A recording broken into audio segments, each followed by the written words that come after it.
അപ്പൊ ഈ ഹേമ കമ്മീഷനും സിനിമാ ലോകത്തെ പ്രശ്നങ്ങളൊക്കെ അറിഞ്ഞിട്ടുണ്ടാവില്ല, അങ്ങനെ എങ്ങനെയാണ് ഇതിനെ നോക്കിക്കാണുന്നത്?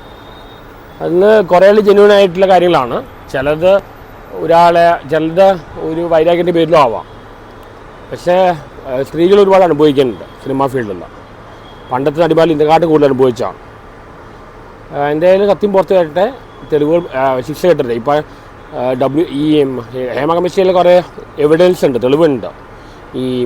ഞാൻ നേരത്തെ വെച്ചില്ലെന്ന് വിചാരിച്ചാൽ, പക്ഷേ ആ ഈ വാട്സപ്പ് മെസ്സേജ്, കോൾ അക്കൗണ്ട് ഇതെല്ലാം, പക്ഷേ ഇതെല്ലാം ഡിജിറ്റൽ എവിഡൻസ് എടുക്കുമെന്ന് അറിയില്ല. എന്തൊക്കെ വന്നാലും നമുക്കറിയാവുന്ന കാര്യങ്ങൾ തന്നെയാണ് ഹേമ കമ്മീഷനിൽ പറയുന്നത്. കുറച്ചിൽ ഷോക്കിംഗ് ആയിരുന്നു. പിന്നെ ഈ പറയുന്ന ആൾക്കാർ ആരൊക്കെയാണെന്ന് നമുക്കറിയാം. മ്യൂച്വൽ കൺസെൻറ്റിൽ ഒരാൾ ഇൻവോൾവ് ചെയ്താൽ കുഴപ്പമില്ല. മലയാളത്തിലെ സൂപ്പർ സ്റ്റാർ രക്ഷപ്പെട്ട അങ്ങനെയാണ്. പക്ഷേ ഒരാളെ നിർബന്ധിക്കാനാണ് പ്രശ്നം വരുന്നത്. ഇപ്പോൾ വേറെ പ്രശ്നം പറഞ്ഞാൽ ഇവർ ഇങ്ങനെ വരുമ്പോൾ തിരിച്ച് ഡിഫമേഷൻ കേസ് കൊടുക്കുകയാണ്. ഈ ആരോപിക്കപ്പെടുന്ന ഒരു ആക്ടറുടെ പേര് വന്നു കഴിഞ്ഞാൽ ആ ആക്ടർ തിരിച്ച് ഡിഫമേഷൻ കേസ് കൊടുക്കുക. അതൊക്കെയാണ് പ്രശ്നം. ഇപ്പോൾ സിദ്ദിഖിൻ്റെ കേസിൽ തന്നെ ആ രേഖസഭത്ത് കേസ് കൊടുത്തു കഴിഞ്ഞാൽ ഭയങ്കര പണിയാണ്. റേപ്പ് കേസിൽ ചാർജ് ചെയ്യാൻ പറ്റും. പിന്നെ ഫൈനലി ഈ മെഡിക്കൽ എവിഡൻസ് ഒന്നും കിട്ടില്ല. കാരണം 10-12 വർഷം പറഞ്ഞ കാര്യങ്ങളാണ്. പക്ഷേ ഡിജിറ്റൽ എവിഡൻസ് കിട്ടും ചിലപ്പോൾ ആണെങ്കിൽ. എന്തൊക്കെ വന്നാൽ എല്ലാ ഫീൽഡിലും ഉണ്ട്. എല്ലാ ഫീൽഡ് മാത്രമേ ഇത് നടക്കുന്ന സംഭവമാണ്, എല്ലാവർക്കും അറിയാവുന്ന കാര്യമാണ്.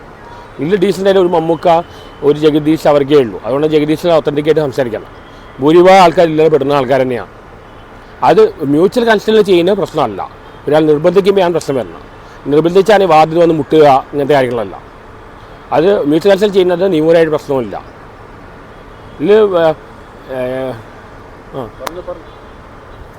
ആരോപണങ്ങൾ നേരിടുന്നവർ ഇപ്പോഴും ഈ അമ്മയുടെ എക്സിക്യൂട്ടീവിലും കാര്യങ്ങളിലൊക്കെ രാജിവെച്ചല്ലോ. സിദ്ദിഖിൽ രാജിവെച്ചല്ലോ. അമ്മയുടെ കാർഡ് കുറച്ച് ജെന്യൂൻ ആയിട്ട് തോന്നിയത് WCCനെയാണ്. WCC കാരണമാണ് ഹേമ കമ്മീഷൻ വന്നതും ഇതെല്ലാം വന്നത്. ഇതെല്ലാം പിന്നിൽ ആദ്യം ആക്രമിക്കപ്പെട്ട നടിയാണ്. അവരന്ന് കേസ് കൊടുത്തുകൊണ്ടാണ് ആ കേസ് സ്ട്രോങ് ആയത്. പിന്നെ ഹേമ കമ്മീഷൻ വന്നത്. ഇതെല്ലാം വരാൻ കാരണം അവർ കാരണമാണ്. അവരന്ന് ആ ധൈര്യപൂർവ്വം എടുത്തുകൊണ്ടാണ് ഇത് മുഴുവൻ നടക്കാൻ കാര്യം. പറയുന്നത് കുറേ സത്യങ്ങൾ തന്നെയാണ്. പക്ഷേ ഇതേ ആൾക്കാർക്ക് ഒരു നാണവും ഉളുപ്പില്ല. ഇവർ ഇടവേള ബാബു പോലെ മീഡിയയെ രണ്ടാമത് കണ്ടിട്ട് ഒഴിഞ്ഞു മാറുകയാണ്. ഇപ്പോൾ മീറ്റോളി പറ്റിയെല്ലാം വന്നതാണ്. സിദ്ദിഖിൻ്റെ മുകേഷിൻ്റെ പേര് വന്നതാണ്. എന്നിട്ട് ഇവർ ശിക്ഷ കിട്ടുമെന്ന് എനിക്ക് ഉറപ്പില്ല. ഡിജിറ്റൽ എവിഡൻസ് അംഗീകരിക്കുമെന്ന് അറിയില്ല. മെഡിക്കൽ എവിഡൻസ് എന്തായാലും ഇല്ല. അന്വേഷണം വരാൻ സാധ്യതയുണ്ട്. ഇത് പലതും റേപ്പ് കേസ് മറ്റേക്കാണ്. അവരെന്തുകൊണ്ട് അന്ന് പറഞ്ഞില്ല പറയാൻ കാരണം അവർക്ക് ഒരുപാട് സാധ്യതയുണ്ട്. അവരുടെ കരിയറിനെ അഫക്റ്റ് ചെയ്യാം, അല്ലെങ്കിൽ അവർ ജീവന ഭീഷണി ഉണ്ടാവാം. പർവ്വതത്തിൽ പേര് പറയാത്ത കാരണം ജീവന ഭീഷണി ഉണ്ടായതുകൊണ്ടാണ്. പിന്നെ പഴയ നടിമാർ കുറ്റപ്പെടുകയല്ല, അവർക്കെല്ലാം വേറെ നിവൃത്തിയില്ല, വിദ്യാഭ്യാസവും ഇല്ല, ജോലിയില്ല, അവർ വാങ്ങിക്കൊടുത്തതിന് നിവൃത്തിയില്ലാത്തതുകൊണ്ടാണ്. പക്ഷേ ഇന്ന് ഞാൻ ഒരു വർത്തമാനം കണ്ടു, നിശാശരങ്ങിൻ്റെ വർത്തമാനം. അവർ പറഞ്ഞത് നോ പറയുന്നിടത്ത് നോ പറയണം. അതായത് നോ പറഞ്ഞ് നിങ്ങൾക്ക് ചാൻസ് പോകും. നോ പറഞ്ഞ് ചാൻസ് പോകുമെങ്കിൽ വേറെ എന്തൊക്കെ ജോലിയുണ്ട് എന്നാണ് നിശാശരങ്ങ് പറയുന്നത്. അത് വളരെ ബോൾഡായിട്ട് എനിക്ക് തോന്നി. അങ്ങനെ ചെയ്യേണ്ടതാണ്. ശരിയാണ്, ഇവർക്ക് വിദ്യാഭ്യാസവും ഇല്ല, ജോലിയില്ല. പക്ഷേ എന്ത് ജോലി ചെയ്യാൻ തയ്യാറാവണം? വേറെ എന്തൊക്കെ ജോലിയുണ്ട്? എന്നാലും ഈ വൃത്തിയുടെ എന്ത് ജോലി, എന്ത്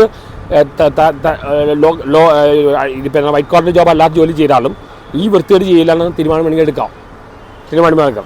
അതാണ് നിശാ സലങ്ക് പറഞ്ഞത്.